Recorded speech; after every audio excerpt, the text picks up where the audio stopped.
Hey, what is going on, you guys? It's your boy, I'm one for Orange, aka I'm one for Arige, back at it again with another competitive analysis video on the Pokemon Planet meta. Let's cut the shit right away, guys. You absolutely destroyed the ratings and the views on the last video I uploaded. This video was an analysis on Clan Wars gameplay where I went over my mistakes, what the opponent could have done better, and whatnot. I basically just added commentary over the gameplay and talked about my decision making and where I felt myself or the opponent made the mistake. You guys fucking destroyed this, and as a result, we're going to be doing part 2, aka episode 2, today. So, I don't even want to do a fancy intro. I'm more than grateful for you guys for showing all the support on the video. Thank you so much. For those of you new to the channel, if this is kind of gameplay that you want to see more of, also be sure to leave a like, comment, or subscribe to the channel. It really shows support and lets me know that what I'm doing is what you guys want. And without further ado, I'm way too excited. Let's just get right into this. So we're going to have 3 matches in T1 today, and we're going to end it off with 1 in T2. I wanted to try to balance it, but my T2 matches, when I was reviewing the footage, honestly wasn't that exciting. So I'm going to stick it to the exciting matches, including a few losses, so we can really break down where I messed up. And we'll be going over that shortly. For the T1 team, I did the breakdown in the episode 1 video. I'm using the exact same team with a Focus Sash, Modest, Empoleon lead. This is what I consider to be an anti-lead. It's strong against stuff in the meta such as Crocodile leads, Donphan's Fortress, Kabutops, Aerodactyl, your whole 9 yards. It is weak to a few things, and we will see immediately one of those things I am weak to. Choice Scarf, Dondata, Crocodile to clean up some stuff. Emboar banded with the Reckless ability boosts your Flare Blitz and your Wild Charge and sends things packing. As long as you predict correctly, this has no switch-ins in the meta. A Black Sludge Taunt Crobat with max speed, max attack. Essentially, this just ensures that I don't lose to setup sweepers. I have a Crobat here with a Life Orb set. The Life Orb set is incredibly strong for breaking some of its would-be checks. I did a further dive on that in my episode 1, if you are interested. And finally, a Sharpedo with an Adamant Nature, Protect 3 attack set. Psychic Fangs being there to strike through those poison types and those fighting types that otherwise don't die to your liquidation, and is overall a very powerful late game cleaner. And that's my team. And let's get right into it with match 1 in T1. So off the bat, we see the Empoleon lead is definitely going to have a struggle this game. They don't lead with the Seismitoad, which I would consider to be a much better lead for me. They lead with a Rotom-Mow. Rotom-Mow is a pretty cool lead, as it is quite strong against a Life Orb Shao lead, as well as stuff like a Taunt Crobat, which is being used more and more in T1. And I don't really want to mess around with a Rotom-Mow lead. There is also the off chance that this isn't Scarf and does have a Defog set. Therefore, I don't see much use out of possibly getting Discharge Para this turn and to defog my rocks away. I just don't get any momentum by staying in. Now, I have a ground immunity, aka a Volt Blocker on my team, being Crocodile, but as we can see in the calc, I mean, I shouldn't have to show this, but Rotom-Mow definitely is going to blow the Crocodile away. So even though I completely am immune to the Volt Switch, I die to Leaf Storm. And this is even if it's a defensive Rotom-Mow with no invest, I will certainly perish. So as a result, I'm going to take the safe play and go into Celebi, as Celebi does resist both the Volt Switch and the Leaf Storm. And by taking damage here, I can scout and see if it's Specs or if it's Scarf. Now my opponent makes a good play and tricks me, so I get a Choice Scarf and they get a Life Orb. This is good and bad for me, so an unlocked Celebi would have been fantastic, as a Nasty Plot Giga Drain Psychic set does ensure that I can KO pretty much everything on their team, bar a Scarf Terracross or a Specs Noivern, where I do risk being revenge killed by both of those. But being unlocked out of the Giga Drain really helps me out versus the Rotom-Mow and the Arcanine. So The Scarf is good, however. If they are Scarf Heracross, I am able to now outspeed it, as Celebi is 100 speed and Heracross is 85. So while I didn't have a very strong Revenge Killer to Scarf Heracross, as it has a quite good matchup against my team, being able to resist both of Crocodile's stab moves and being able to plow past Emboar or even Crobat given a Moxie boost, the Scarf really isn't that bad, but losing out on Nasty Plot is a little questionable. It's definitely not the ideal turn, but it has some merit.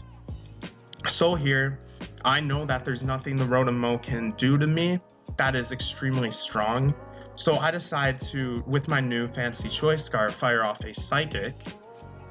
And this Psychic does weaken it quite a bit, which is fantastic, as Crocodile wouldn't be able to one-shot it, or Crobat, so now it is in range of all my sweepers here, Crocodile and Sharpedo, as well as a good chip damage, or I guess a good cleaner in Crobat. Now it's in Brave Bird range, but more importantly, it will be in Pursuit range. So they Volt Switch, they take additional chip, which is fantastic. I am locked into Psychic, they know that, so their play should be to go into Slowking. I have to switch here. And since they don't have hazards up, there's a chance that they go for a Toxic, or more importantly, it being a Water Psychic type, my Empoleon resists both of its stabs, so I decide to go into my Empoleon here and attempt to get up Rocks, because the Rocks are going to do great in weakening the Noivern as well as the Arcanine. They do a double here, so I'm trying to think, if they were trying to catch Empoleon, really cool play here to double into this. If they were trying to catch, I guess this was a really good play to catch the Empoleon. So overall, great play by my opponents, except for the fact that maybe the only thing you could argue is that they didn't get to break the Sash on Empoleon, but they got to get in the Rotom-Mow for free on it. Now at this point, I still don't want to get up Rocks, and I really think that the Volt Switch here is kind of free. I think the Rotom-Mow has to get out of here, as the Life Orb range, even if they Leaf Storm here, won't kill my Empoleon as I'm sashed, and they're going to put themselves in range of a Scald. So I think they have to get out of here. I make a risky play of calling out the fact that they shouldn't Leaf Storm here, and I decide to go into Crook. Crook gets me a lot here if I get the play right, which I do. I'm able to then Pursuit Trap it and make this Rotom-Mow no longer a threat for the game. And that's exactly what I decide to do. Instead of going for a knockoff, which is going to do minuscule damage to the Seismitoad, I decide that I'm just going to get the Rotom-Mow out of this game once and for all. My Sash is still intact on Empoleon, and I have Grass Knot, so I go right into it. They get up Rocks, so now if I switch back in, my Sash is broken, and I have no hazard control on this team. So at this point, I'm kind of thinking my Empoleon is here to stay, and it's time to hit some stuff. Now, I always go for the Grass Knot on the Swampert and the Seismitoad. dagoforever, I believe he's a pretty smart player, so perhaps he knew that Empoleon got Grass Knot, or he was just thinking that he didn't want to take a Toxic or something on this Seismitoad. I'm not entirely sure, but also since I post these videos on YouTube, he could have known my set. But I'm still going to go for the Grass Knot, as it seems relatively low drawback for me if he decides to go for the Earth Power or the Scald. So he makes a good scouting play and goes into Noivern. However, I know that because my Sash is still intact at this point, I can safely get up my Rocks finally on turn 7, quite along the way. But overall, right now, I'm actually pretty happy with this situation. Now, Heracross comes out, and he is the Flame Orb set. So that means one thing for me. The first thing is that my Celebi being Scarfed is now worse. As if he was Scarfed Heracross, I would have rather had a Scarfed Celebi this game. But since he is a Flame Orb Guts Heracross, which I believe is the more powerful breaking set in this meta, suddenly my Scarf means a lot less. And that sucks. It means that even though my Crobat will now get to outspeed it, and my Sharpedo will be able to speed boost and Psychic Fangs it, I still have a bit of a wall to break in this team, and my Celebi has to be locked into whatever move it goes for. I don't have a switch into Flame Orb Guts Heracross, and to be honest, switch-ins to this don't really exist as long as they click the right move. Now, technically, I could have gone Crobat here, and I think in hindsight that could have been a good play, but I was very, very scared of it going for a move such as Knockoff or Facade. If we go look in the calculator and look at Crobat compared to Heracross here, a Facade will wipe it out after Stealth Rock damage, and a Knockoff does have a chance to kill if my IVs are poor. So I was definitely more scared of this Facade here, even though I think Knockoff was also a good play. Knockoff pretty much meant that I couldn't roost on it, and I was forced to Brave Bird. And if they were something like a Rocky Helmet Seismitoad, I lost my Crobat. So in hindsight here, I definitely could have gone Crobat, but that was my reasoning at the time for not going into it. I decided to just go for it and take my Aqua Jet damage chip, assuming that my Empoleon is going to drop here, which it does. So I'm pretty grateful I got that chip, and now this Heracross is in. And this Demon is in, without a doubt. I go Crobat here, and I stand by the Crobat play, but perhaps a smarter play here could have been to U-turn, assuming that they had to switch. I really thought, I don't know why, I thought the Brave Bird would do more damage to the Seismitoad, and you'll see where in my head, I'm thinking my Crobat is going to hit a lot harder, and you'll see how that comes to bite me in the ass. So first off, it is a Leftovers Toad, I believe, so it is going to be healing up every single turn and slowly getting itself out of the 3-hit KO range. I do risk Scald Burn here. And yeah, so I see they're not Helmet, and that's good. But also, yeah, so I took that damage when I could have U-turned. Had I U-turned, I could have opened up 50-50 opportunities, mainly with Celebi, as it still wouldn't have been an Emboar superpower range at this point, so I would have had to just go into Celebi and take a 50-50 with Psychic or Giga Drain on either a Slowking switch-in or a Heracross switch-in, or even a Noivern is somewhat safe. Arcanine if they hard predict Giga Drain, but taking Rocks plus Psychic is a bit more risky. But this is where my series of misplays begins. I decide that I'm just going to try to break through this Seismitoad. And I'm assuming at this point, I am fine against the Heracross. I have Scarf Celebi, and I have a Speed Boost Sharpedo. Now, I am Brave Birding here, and I don't know why I decided to do this. So first off, I'm playing around with Scald Burns. Every turn I stay in and I don't kill it, there is a higher chance that I get Scald Burned. But I'm looking at my health this turn, and I'm at 19.8%, while Stealth Rocks do 25. I know that I can take a Scald after a Roost gets me back up to around 80%, and I will be able to then have enough health remaining to switch in on Rocks. But at this point, if I Brave Bird this and I kill it, I can get Revenge Killed by Extreme Speed Arcanine and never be able to bring this Crobat in again. Now, looking at all that, I think that situation is fine for me, to be honest. I get information about the Arcanine set and its item, and I also get to position well around one of my Pokemon here, such as an Intimidate drop on Crocodile, or however the case may go. But the Seismitoad gone would have been sick for me. However, I decide to get greedy, and I go for this Roost. Now, I don't get burned, and I was correct about my damage. So had I, after this Brave Bird here, I believe after my Sludge recovery, I would have been just over 25%, and I was gambling. But I miscalculated the Brave Bird damage on the Toad, so the one extra turn of Leftovers it got, where I didn't attack the last turn and I roosted, was able to have it live. As you see, if it died, my calculations were correct, but it doesn't matter. So I misplayed here horrendously around the Toad, where I could have gotten the kill and just traded a kill for a kill.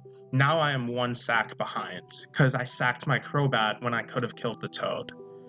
I go into my Crook, and a few things I could have thought about here are, again, the Celebi 50-50s, but I think at this point I just had to start going for those Celebi 50-50s.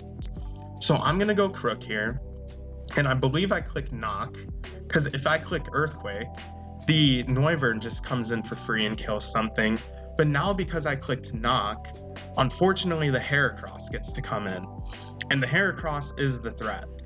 I have no switch-ins remaining to this, and now I have to pick a sack. And I absolutely need the Crocodile still for its Intimidate utility as well as speed tier in this game. So I'm forced into sacking Emboar. I don't sack Celebi, as Celebi is still a good way to break through the Heracross as well as Psychic for the Noivern and Arcanine after rocks.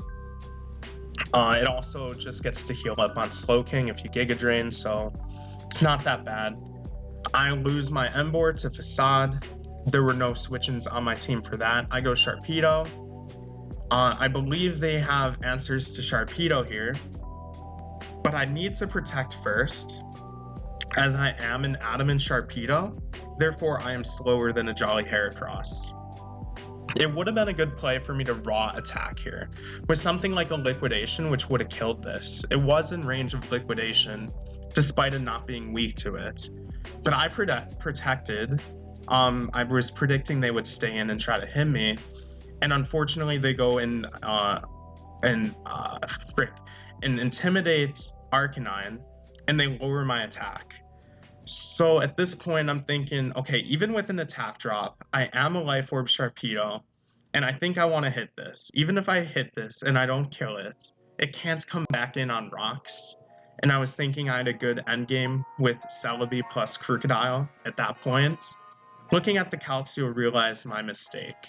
So this turns out to be a Life Orb Arcanine, despite it being Intimidate, so that is an excellent bluff in my opinion. And Extreme Speed does 72 to 85. Now, I am out of range technically, but this could be an Adamant Arcanine, or it could have just took advantage of some lower IVs that I had. And this is why bulk is important. So Extreme Speed ends up picking me off, where I didn't think it would pick me off. A Crocodile switch-in also could have made sense to get the Intimidate drop-off. But at this point, there is no feasible way for me to win. I go Celebi and I click Giga Drain. I have to Giga Drain on the Slowking, as I can't let it in for free. So that's exactly what I'm going to do. And then the nail in the coffin for me, so clearly, as we can see, 87 to 49, that is not going to be a 2-hit KO. But I was playing around potentially my opponent's throw here. I go into Crocodile predicting possibly Noivern to come out to take the Giga Drain. I don't think he should have risked a crit here, as if I got the crit, I Giga Drain this. What would come out next was probably Noivern. I sack that. No, actually, I think they're up in sacks, but the point is, I think it was just a little more risk to stay in, and I just wanted to catch the Noivern, possibly going off my opponent's choke. But they make a good play and they Ice Beam here to kill my Crocodile.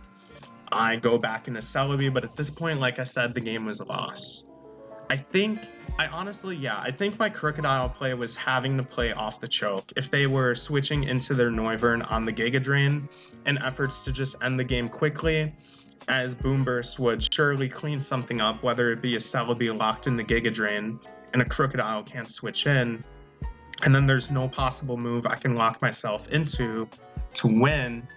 I just think if I had one less Pokemon down, I had a slightly higher chance of winning. But we'll see, that doesn't happen. Funny enough, I do get that crit I was talking about, but at this point it's not going to matter. I am Scarf, Giga Drain, and there's nothing I can do to prevent this Arcanine from coming in and just blowing me away with whatever it wants to go for at this point. So good game to dagoforever. I'm really happy that someone is using the Guts Heracross set and it's working out for them. I think that set is like freaking amazing, honestly. So that's that game. Next we have PaulWalker, and I like the Empoleon lead versus Aerodactyl a lot. I don't care if they taunt me. I'm not going to bother with getting my rocks up. They Earthquake here. It's a little risky if they think I'm a defensive Empoleon, as I still can just like Scald Burn them or something. I think rocks would have been cool for them. But I lived the Earthquake. I would have lived even if it got me down to 1 as I'm Sash. Go for the Scald. Don't get a burn, but it doesn't matter because here I'm able to just go for the Aqua Jet and pick it off before it's able to get up those rocks or anything it needs.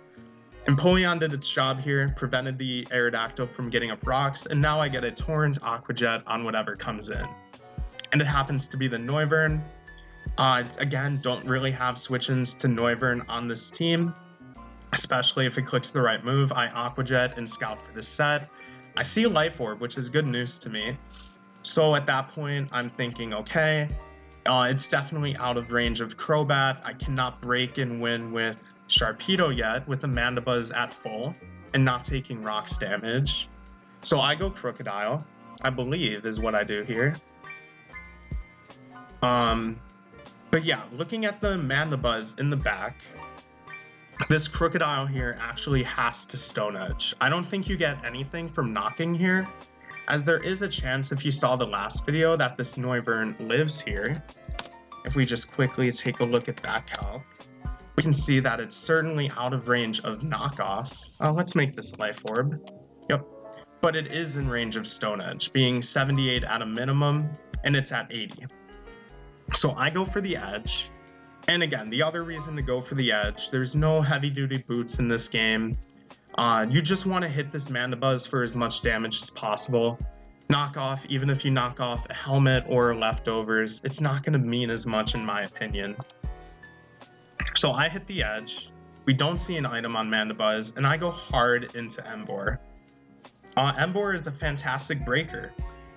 And as you can see, I'm able to bring it in. Slightly risky on Brave Bird. And another reason why I think Brave Bird is fantastic on Mandibuzz, this mix-up, if Mandibuzz had Brave Bird, it's able to kill stuff like Toxic Rogue or Emboar, which are two really big ones in my opinion. I Wild Charge here. His Roost had him out of range of being killed, so good for him. He Toxics, but I'm just going to go ahead and rip another Banded Wild Charge. He has to get out of here. I'm faster. And he goes into Slowking. I think Snorlax also might have been an okay play, depending on how well it took it. But then again, maybe he thinks I'm something like Expert Belt. I don't know. Slowking drops though. He goes into his beautiful shiny Gardevoir. And my team is weak to Gardevoir in the way that Psychic, obviously, Crocodile is an immunity to, and Moonblast is a resist to Crobat. But I don't really like taking risks around the 50-50. Seeing he went for Moonblast makes sense, as you don't want to let the Crook in for free. But I just don't like taking the risk, to be honest. Obviously, hindsight could tell me I could have gone into Crobat here, but if I died to Psychic, I think it would have been really bad, as I still have the Noivern to possibly chip and KO with Brave Bird. I can U-turn on the rest of his team. So that's exactly what I do here. I go for the respectable U-turn instead of hitting something hard. We see Rocky Helmet, and I simply U-turn into, let's think here. I didn't want to go Crocodile, and the reason I didn't want to go Crocodile is in case it was Cursed Snorlax. So I went Celebi to have the best matchup against Cursed Snorlax, right? Because I'm able to Nasty Plot and Psychic and be able to do a lot to him, as he's only boosting his physical defense and not his special defense. So I Dazzling Gleam there, the Mandibuzz goes down, which is good. He goes into that Snorlax, and I have to, I believe the play here is to always plot and see what they do. So that's what I do. I go for this plot. If they're Cursed Snorlax and they start cursing up, I can be in huge trouble, right? Being that my Crobat can't possibly be in this situation anymore, since I did click U-turn instead of Brave Bird. So I'm not able to taunt it. And my Sharpedo and my Krook are both physical attackers, so Celebi is my breaker. I think this was banded damage if you caught it, by the way. So I Nasty Plot, and I go from 90 to 3 with that return. Let me just see. I thought this was banded damage at the time. 252. I think I skipped over a banded set too. Adamant. Oh yeah, this is gonna be banded. Return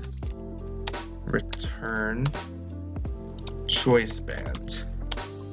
Yeah, I mean, if we're seeing that this is supposed to do 71 to 83 and it did about 85, IV dependent of course, then yeah. This was banded. So I stand by my play, I psychic for my chip, and I don't actually think on a banded Snorlax, assuming it's something like 252 HP, I don't think I actually have like a play that KOs it. Yeah, I was thinking this too. Snorlax is just out of range of knockoff and Earthquake at this point. So what was my play? I think no matter what, I was trying to think about how my endgame was right now. And my endgame was going to be Sharpedo winning against, in the endgame, getting enough speed boost to kill Gardevoir, kill Noivern, but I didn't want to bring it out now, because if I don't kill the Snorlax, I'm in trouble. I think that's what I was thinking. So I went Crobat, and I went for the Brave Bird, and I kill. Now, looking at the damage for that, definitely was a very high roll, or just lower bulk on the Snorlax overall. So sorry if it was a high roll. Kill the Snorlax here with the Brave Bird. And then I'm waiting for them to go. I think they should go. Cool. They went Noivern. Let's see how much we do to the Noivern here. I wasn't calculating this during the game.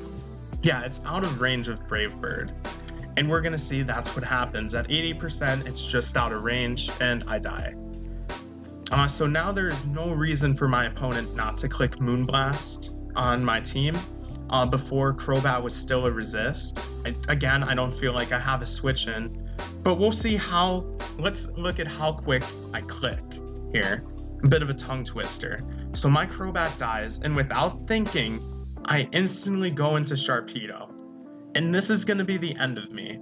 So I get to protect on the Noivern, and now I'm faster than it, right? And okay, this is all a done game. I get the speed boost, I get the second speed boost, and we're all good. So now guaranteed I'm faster than a Scarf Gardevoir. Well, here's the issue, right? And this is why bulk is so important in this game. Looking at the Sharpedo versus Gardevoir Calc, Scarf, and I have Liquidation. Liquidation is doing 96 to 114. I don't have rocks up this game. This Liquidation has a 81% chance to KO, but a 20% chance not to. Now, had I in the other turn, and notably look at this, I completely forgot about Trace, and Gardevoir Trace speed boost. So now the situation is dire. If I don't kill with this Liquidation here, I lose the game. Because even though Crocodile is 92 speed compared to Gardevoir's 80, Gardevoir is going to get a speed boost on top of the Choice Scarf boost and outspeed my Crocodile. This was a very, very bad play for me. Had I thought about it a little harder, and on this turn I went Crook, I won the game guaranteed. I was faster than Noivern. I was able to knock off here. Let's say imagine there's a Crocodile instead of a Shark here. I knock off the Noivern, Gardevoir comes out, I'm faster, I knock off the Choice Scarf, die, even if they trace my Intimidate, go Sharpedo, I got the little bit of chip I need, so Liquidation always kills. Because right now there's a 20% chance it doesn't. And there's no chance that even an Adamant Sharpedo gets outsped by a Timid Scarf Gardevoir, because I do get a +1 guaranteed off protecting on it. So the endgame was 100% in my hands, and I threw it away by going Shark here. And again, so my reasoning was not thinking, but also I figured that if I got a hit off here, even if I didn't kill the Gardevoir with Liquidation, I was going to be able to go into Scarf Crook and outspeed it guaranteed. That was my reasoning, but I totally forgot about the tracing of the speed boost, and that's going to be deadly. I go for Liquidation and I get that 20% low roll. It's part of the game. I'm not upset. It's just, I actually messaged my opponent. At this point, I'm like, oh my god, I fucked up. I tried to be funny about it, because yeah, at this point, I can't win anymore. My Crocodile is now slower than the Gardevoir, and I lose. So really interesting that that happens, but just another instance of where thinking about your end game and trying to do it a little more methodical and not just YOLOing it like I did. Try to think about all the abilities at your disposal, and I could have had another win there. And I don't know, maybe the momentum would have carried me better than being sent back to a Pokemon Center and having to go back in the Clan Wars building. So I don't know. I think it was a really good game to showcase the mistake because both of us played really well up until my grave mistake at the very end. Really, really cool battle though. Shout out to the Shiny Gardevoir. Next battle, Inferno 145, and we have a Crooklead versus Empoleon. I love Crookleads as an Empoleon. I'm clicking Scald, and there's nothing he's gonna try to do to stop me. Scald is great. I get a lot of damage on anything. Sylveon isn't necessarily an Empoleon switch-in as it risks, I guess, being toxic or just not doing much back. And I have Grass Knot for Alligator. So yeah, I'm clicking Scald. They taunt. I've showcased this set before. I do think taunt is really good on Crookleads. This one in particular is really good at combating Trick Room. So I see why they taunted here. They were going to taunt into rocks, but I am packing the, I have the Tech Empoleon here with Scald into Aqua Jet. So next time, I know Inferno won't make this mistake. He just hasn't watched enough I'm One for Orange content. That's all. But yeah, he won't make this mistake next time. He'll know I have Aqua Jet, but whatever. Mienshao comes out. I just want to get off a Scald here on anything. If the Mienshao is crazy and stays in, going for the high jump kick, somehow maybe he doesn't think I'm Sash still. Sure, I get a chance to burn. So I fire off a Scald. He goes Escavalier. I think Escavalier was a good play because you can't really go anything else here. I mean, Crobat could try to taunt me, but if I just click Scald again, that's bad. And we did play the super power for Alligator last week, but that's not standard. So, and it also risks being Scaldburst. So, I agree with Escavalier here. You'll see my taunt wears off. I did 45% with the first Scald, and I'm dead to Drill Run here. So instead of taking this down to 10% and having to deal with it at all, as well as no rocks for the Crobat, I get rocks. I think that's going to mean more this game. So yeah, they Drill Run. We don't see an item. We can assume possibly Banded, but also just for shits and giggles, let's see by chance if it's like AV from the calc or specially defensive. No, that's definitely just Banded, I'm guessing. To do 36 to 42. Yeah, that looks like Banded Escavalier. So yeah, it's 20 base speed. I can go Empoleon and absolutely kill something.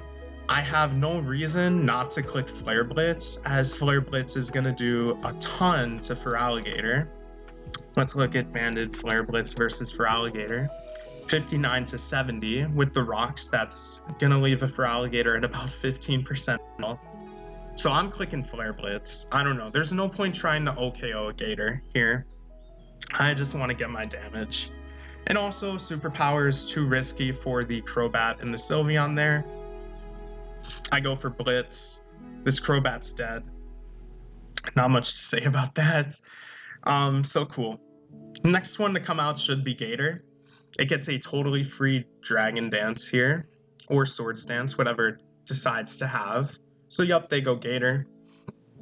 Now, I am proud of these plays. So first off, I think going into Crook is the best thing here, firstly. So trying to play around an endgame with Crobat and Sharpedo, possibly Emboar to kill the Sylveon still, if I need to, if it's like Bold Sylveon and can bully me. But I want to save Emboar. Now, Crocodile, I'm Intimidate. And I think that's really important. So I'm able to go into Crook. Even though he gets a speed boost from the Dragon Dance, I get the attack drop. So it's basically +0 attack, +1 speed. Now, if you're not aware of Feraligator's speed tier compared to Crook, it is 78 compared to 92. So even though I die here to a +0 liquidation or even Ice Punch, I get to knock here and I get to get that Life Orb off, which I think is a real good thing here. So I knock, we see the life orb is knocked off, and I die. But he is at +0. Now, why is this good? Sharpedo's bulk is paper. At +0, holding the life orb, there's actually a chance I die to like some ugly liquidation stuff here. 72 to 86, that's certainly in crit range. But now, with the life orb knocked off, I'm definitely not going to die to a liquidation here from full, right? So the only choke I can make here with the Sharpedo, actually, is to let him get off another Dragon Dance. Like, if I were to say Protect, to ensure that I can outspeed him the next turn. Like, let's say the Feraligatr goes for an attack as I Protect. I mean, that's pretty much a surefire win for me at this point. But I cannot let him get off another Dragon Dance. It's not even a question. I cannot Protect here. It's too predictable, and the downsides are too bad, because he's just going to hit me with a stronger move and catch up to me in speed. So, because I know I live a liquidation and I live a crunch, the best thing for me to do is just raw crunch and finish this off. Even though he's faster, I go for it. And that's really good. Sharpedo gets a speed boost. And yeah, that's exactly the end game we need. I still technically have Emboar Sucker Punch here to pick it off, but I don't want to mess around with that at all. He goes Mienshao. I do believe this is also kind of a choke. I'm able to Protect here for free. High Jump Kick would do 50% recoil. I think the best move was initially to go into Sylveon and just click Hyper Voice. Or, I mean, I guess it's a 50-50 with Hyper Voice and Psyshock. But I think it's a better situation than this, because now my Sharpedo is at +2 speed, which you'll notice is faster than a Scarf Mienshao, because I'm able to go for that extra Protect. So I just Psychic things and I kill it. It doesn't matter what kind of set he is, I'm going to be faster. I believe they go Sylveon now. Yep. But at this point, the game is over.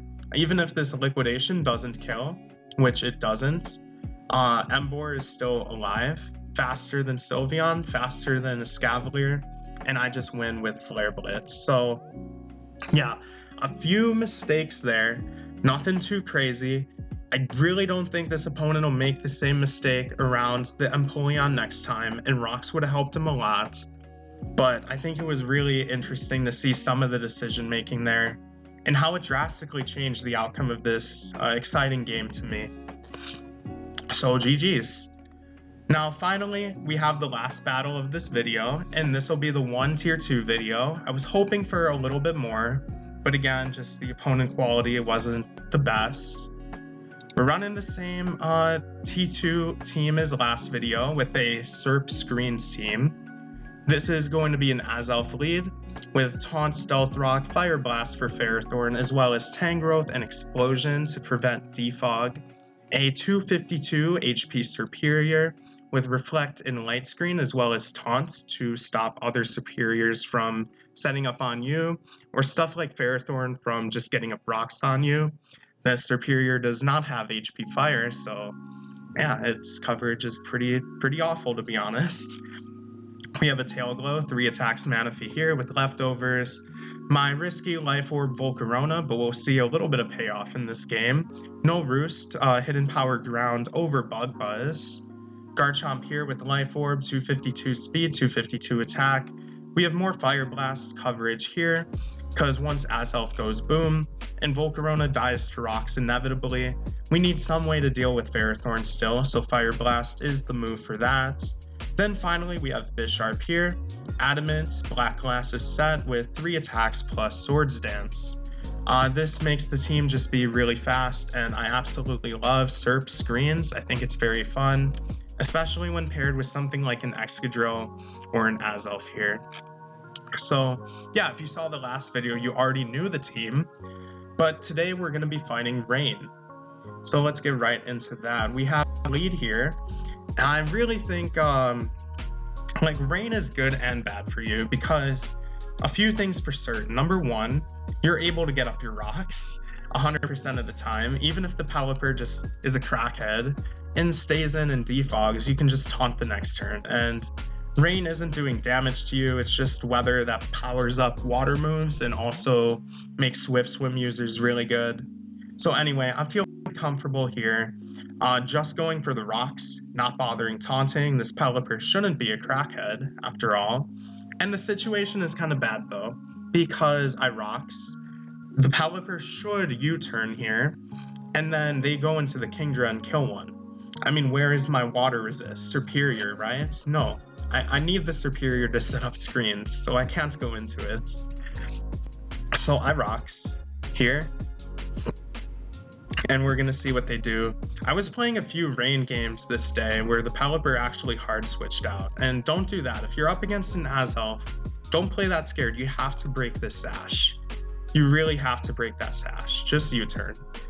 If you get fried by an HP Electric Azelf, send me a clip, and then I'll feel bad for you and apologize to you for giving you bad advice. So they break the sash. I predict Kingdra to come out. They go Ferrothorn. So I'm going to just be prone to the taunt bug here. I'm going to go for the taunt. If they protect, then, you know, they get to +6 Gyro Ball me. Fun. I taunt, and I get a little bit of chip by going for Fire Blast. Again, I really think Kingdra was the play. By going Ferrothorn, they kind of just stall their own rain turns. So, yeah, I'm not the biggest fan of that play. Okay, so that goes down. I don't want to get up screens with Serp yet. The reason is I'm trying to time my screens to go up when they need to get the rain up. So me getting screens up now, I only have a few turns to play with where there's no rain and I have screens. And also I can't break this Ferrothorn, very important. I decided to go into Volcarona, actually, I believe. There's a few plays here. I could go Chomp, but I don't know. Chomp is okay, actually. Chomp was probably pretty good too. But I go Volcarona because I think it's just useless this game. And then, of course, I'm not going to go for the fire move, so I go for the Life Orb boosted Giga Drain. That's to get as much damage as possible off on the Kingdra that's inevitably coming in. And, oh baby, look at that damage. If I had Bug Buzz, oof, that would have been beautiful. But I don't. I went for the Giga Drain. And then trying to find my sack here to Kingdra. Kind of the same thing where I did not have a sack. I need to keep Superior healthy at all costs. So I can get up the screens. So I'm just going to go for the second Giga Drain. If they're crazy and they go for a Draco Miss, I live and I kill it. So yeah, I'm spending time to really think about my play, because every sack you make on HO, you need to be sure that you're prepared to win with what you have in the back. So I'm down 2 already. Even though I have rocks up and 2 Pokemon are chunked, I really need to make sure I have sacks. I go Superior, and this is to get on my screens. We're now 4 rain turns deep, and I'm going to start to get on my screens. They go hard into Keldeo, and I think the play was honestly to go Scizor. Now sure, I could be an HP Fire set, but the rain is still up. So I think Scizor was pretty free, or even Ferrothorn to some extent, to just make sure I don't get these subs up. But they go Keldeo. Now, looking at their team here, let's go ahead and scroll this ahead. I'm going to click Leaf Storm here. And the reason is, look at their team and look at Bisharp. Bisharp, now that I got damage off on Ferrothorn, I got damage off on Kingdra, and all I need is this Keldeo chipped in order for it to be in Sucker Punch range. Here, let's go ahead and load up this team in the team builder and start looking at some calcs, shall we? Clear. Okay. Load this all up. Dude, Pokegame does this way faster than me. My computer sucks. Alright, Keldeo. Here we go. No Bulk, Keldeo. Adamant Black Class is Bisharp. At +2, I'm not killing, right? Like, at +6, there's even, okay, that's basically a kill. But I really need damage on this so Sucker Punch just blows through the team. That is what my job is. So instead of getting up the Reflect, I'm going to go for the Leaf Storm. I don't kill the Keldeo, and that is because I have no invest on this freaking Superior. They go for an Icy Wind. They crit me through the screens. It doesn't really matter, but it's funny because Icy Wind actually gives me a speed boost, so I don't know if that was the play either. But we're going to see, the reason I'm showcasing this game is really to showcase how this Bisharp really comes into play. So now both my screens are up. Let's keep that in mind. They don't have rain. It is time to now go into this Garchomp here and start breaking. I already used the Volcarona. Rocks go up. I don't care to taunt the Ferrothorn anymore. I need to try to use my screen's turns to the best of my ability now that they're up, and my Volcarona is dead. So rocks aren't as detrimental anymore. So I'm just going to go for the super free. I went for Fire Blast here. I guess I thought Earthquake didn't kill, which makes sense. I missed the Fire Blast on the Keldeo. Now, let's remember a few things here. There's no rain up, and I'm behind the light screen. I think this play was crackhead crazy. I don't know. But we have a Garchomp here, and we have a Choice Specs Keldeo. I guess I could have just stayed in. So I'm naive. Icy Wind is doing that much, right? But Secret Sword is doing very little, and so is Pump. Remember, the rain's not up, so this Pump isn't that crazy. I really think they're going to go with Icy Wind here, and I don't want to die. I go into Bisharp, and this was nuts, as I said. So if you don't know this about the move Icy Wind, what it does is it always lowers your speed by 1. Now, Bisharp's ability Defiant, anytime a stat is lowered, your attack gets doubled. So there we go. And as I saw from the SERP damage, I knew this was Specs. So I was pretty confident they weren't going to go for the Secret Sword to kill my Bisharp. I guess I could have feared the Scald, but I really knew that once I saw Icy Wind on the SERP, I was pretty sure they were going to use it here. So I abused that to get this attack boost for free. And I don't need speed. I'm just going to try to win with Sucker. Now, they can't stay in. I'm 99% sure they're Specs based on that damage, or just modest Expert Belt. So I get another Swords Dance here, and that is all I need to win. If I make every play right from this point forward, I win. I knock off the Ferrothorn and kill that. Now, what they really need to do, and the light screen wears off, by the way, keep that in mind. What I really need to do here is just make sure this Manaphy doesn't beat me first, because my Superior is not max special attack, so I don't get that much damage on it. And if they speed tie or beat my Manaphy, it can be really bad. Even though I have a Chomp, things can still get ugly. So check out this play. Now, this is where my opponent made another grave mistake. Let's first look at actually, we can just pull it up in the calculator. Let's look at a normal defensive Pelipper. It's at 166 speed. And then let's look at a Bisharp. It's at 239. Well, you're going to see something really funny. Oh, wait, actually, I have a speed drop. Well, so my opponent also forgot that I had a speed drop here. They set up the rain, and we both forgot I had a speed drop clearly because I clicked knockoff. Now, if my opponent here with the defensive Pelipper clicked Scald in the rain, there was no light screen up, that did 61 to 73 and had a chance to burn. I was definitely in range. But they go for U-turn, okay? And they were faster. And I guess this makes sense because, like I said, we both must have forgot I had the speed drop. I think my play should have been to go for Sucker Punch because I had the speed drop. But their play probably should have been to go for Scald instead of U-turn. And maybe my opponent was so shaken up by this that they couldn't figure out what to do, and they sacked their freaking win con. The Manaphy goes down to the knockoff. Crazy play, like I said, would have been for them to Scald there, or to simply... I think Scald there was always the play for them after they saw the speed drop, but we all forgot. Keldeo dies to Rocks, Manaphy is gone. Kingdra should have all attack moves, so I'm not that worried about that.